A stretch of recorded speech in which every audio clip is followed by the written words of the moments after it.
Hello, ദേവിയല്ലേ? അതെ, തനുജല്ലേ? മനസ്സിലായി, പറഞ്ഞു. എനിക്ക് ദേവികയൊന്ന് കാണണം. വേണ്ട, എനിക്ക് താല്പര്യമില്ല. വഴക്കോ ബഹളോ ഉണ്ടാക്കാനല്ല. ഇതിപ്പോ നമുക്ക് രണ്ടുപേർക്കും തമ്മിൽ സ്വസ്ഥമായിട്ടൊന്ന് സംസാരിക്കാനാ. പ്രശ്നങ്ങൾ തീർക്കാൻ വേണ്ടിയാ. ശരി, ഞാൻ വരാം. Thank you. എവിടെ വരണം? തനുജയുടെ വീട്ടിലേക്ക് വരട്ടെ? വേണ്ട, നമ്മുടെ ഈ കൂടിക്കാഴ്ച മറ്റാരും അറിയണ്ട. നമ്മള് മാത്രം അറിഞ്ഞാ മതി. അതെന്താ?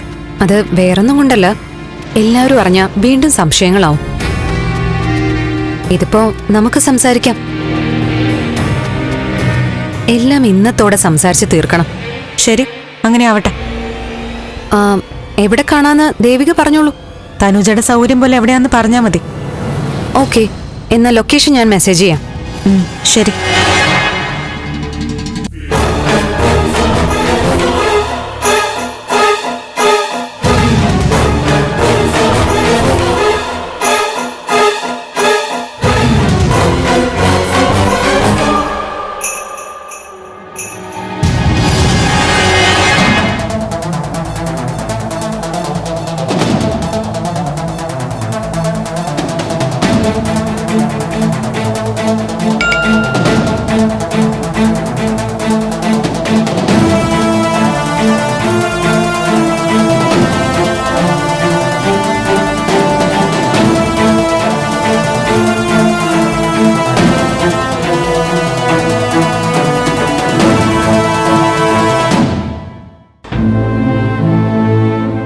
സിദ്ധു എവിടെ പോകുന്നു? മുമ്പെന്റെ പേഴ്സണൽ സ്റ്റാഫിലുണ്ടായിരുന്ന പ്രമോദിന്റെ പെങ്ങളുടെ കല്യാണമായിരുന്നു. ജസ്റ്റ് ഒന്ന് കയറിയിട്ട് വരാം. എന്നാ ദേവികയോടൊപ്പം പോയിരുന്നില്ലേ? ടൗണിലേക്കായിരുന്നെങ്കിൽ ഒരു ഓട്ടോയിൽ പോയാൽ അത്രയും കാശ് ലാഭിക്കായിരുന്നല്ലോ. ദേവിക എവിടെ പോയതാ? അത്യാവശ്യമായിട്ട് ഒരിടം വരെ പോകുന്നു. ഉടൻ വരാന്ന് പറഞ്ഞിട്ട് പോയതാ. ചോദിക്കാനും പറയാനും ഒന്നും സമയം കിട്ടിയില്ല. എന്തിനാണെന്നൊന്നും പറഞ്ഞില്ലേ? ഇല്ല. അത് പിന്നെ ഇപ്പൊ ആരും ഒന്നും കാര്യമായിട്ട് പറയാറില്ലല്ലോ. മുൻപ് മുറ്റത്തോട്ടൊന്ന് ഇറങ്ങുമ്പോ പോലും പറഞ്ഞിട്ട് പോവും. എല്ലാവർക്കും പരസ്പര ധാരണയുണ്ടായിരുന്നു. ഒക്കെ തീർന്നു. സിദ്ധു ആലോചിച്ചു നോക്ക്. ഇപ്പൊ ആരെങ്കിലും എന്തെങ്കിലും മറ്റൊരാളെ അറിയിക്കുന്നുണ്ടോ? ചിലപ്പോ നിന്ന നിൽപ്പിൽ നന്ദനെ കാണില്ല, ദേവിയെ കാണില്ല, സിദ്ധുവിനെയും കാണില്ല. എനിക്ക് പോവാനും വരാനും ഒക്കെ ഒറ്റയിടമേ ഉള്ളൂ ഈ ഭൂമിയിൽ, ഈ ചന്ദ്രോത്ത്.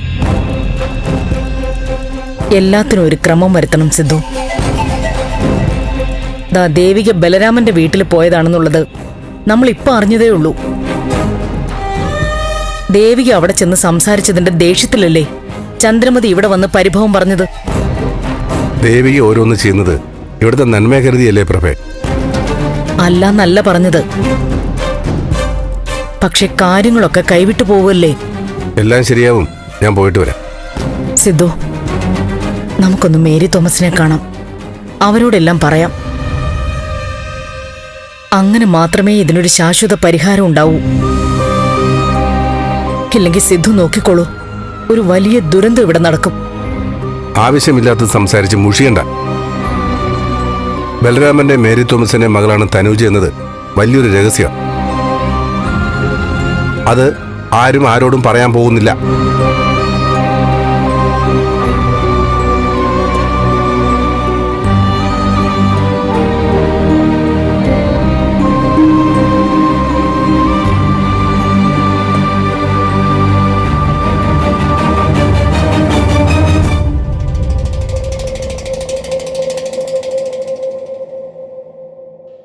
ബുദ്ധിമുട്ടായോ ദേവികയ്ക്ക്?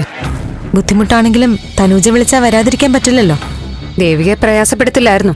എന്ത് ചെയ്യാനാ, അച്ഛൻ ഫോൺ എടുക്കുന്നില്ല. എന്റെ വീട്ടിൽ ചോദിച്ചിട്ട് അവരും പറയുന്നു സിദ്ധാർത്ഥൻ സാർ എവിടെയാണെന്ന് അറിയില്ലാന്ന്. അപ്പൊ പിന്നെ ദേവികയെ തന്നെ വിളിക്കാന്ന് വിചാരിച്ചു. തനൂജ കാര്യം പറ. കാര്യം പറയാനല്ല, മുന്നറിയിപ്പ് തരാനാ ദേവികയെ വിളിച്ചത്. എന്ത് മുന്നറിയിപ്പ്? മത്സരം നടക്കുന്നത് ഞാനും എന്റെ അച്ഛൻ സിദ്ധാർത്ഥൻ ചന്ദ്രോത്തും തമ്മിലാ. അതിനിടയിൽ എന്തിന് പുതിയ കഥാപാത്രങ്ങളെ കൊണ്ട് ഇറക്കുന്നത്? അത് അച്ഛന്റെ ബുദ്ധിയാണോ അതോ നിന്റെ ബുദ്ധിയാണോ? കാര്യം തെളിച്ച് പറ തനുജ. എന്നെ കാണാൻ ഒരാൾ വീട്ടിൽ വന്നിരുന്നു. ആര്? ബലരാമൻ സാർ.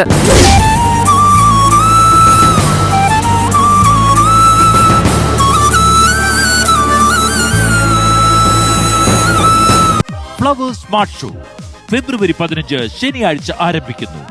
ശനി ഞായർ ദിവസങ്ങളിൽ രാത്രി 9:30 ഫ്ലവേഴ്സിൽ.